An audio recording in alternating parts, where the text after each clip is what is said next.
गोसो गोरबोनिफ्राय खुलुमनाय जासिहरबाय आसा खालामो नोंथांमोनाबो मोजाङैनो दङ दासान्दि आंहाथ' बारा मोजां नङा दिनैसिम लोमजानायानो दासिमबो हामाखै दिनै माने 6 सान माने जालायलांबाय थेवब्लाबो बे भिडिअखौ आङो लाबोनो गोनां जादों मानो होनोबा माने भिडिअ लाबोनायनि जाहोना बेनो जे बिथां बड'लेण्ड टाइगारा माने गावनि चेनेलावहाय दाखालि बावै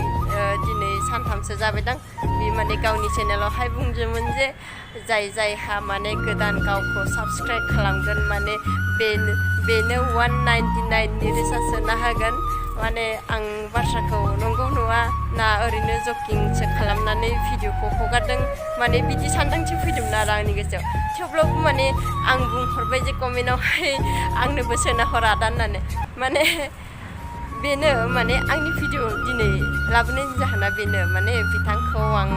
माने साबायखर बावनो थाखाय बे भिडिअखौ लानानै फैदों नोंथां बड'लेण्ड टाइगारनिसिम आंनि गोसो गोरबोनिफ्राय रोजा रोजा साबायखर बावहरबाय जिखि जाया मानो गासैबो जोंनि बर' सुबुंफोर जायहा बड'लेण्ड टाइगारनि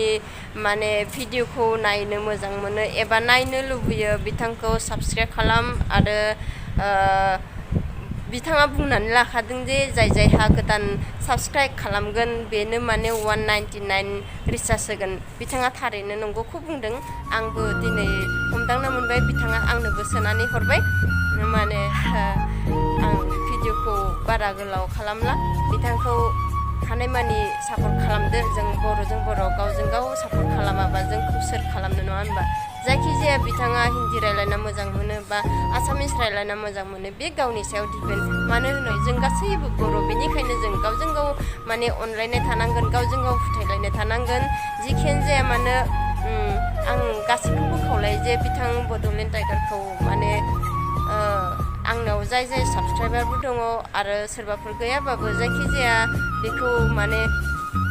हानायमानि सापर्ट खालामदो बिथांखौ आं भिडिअखौ बारा गोलाव खालामला नामा बेखिनियावनो आं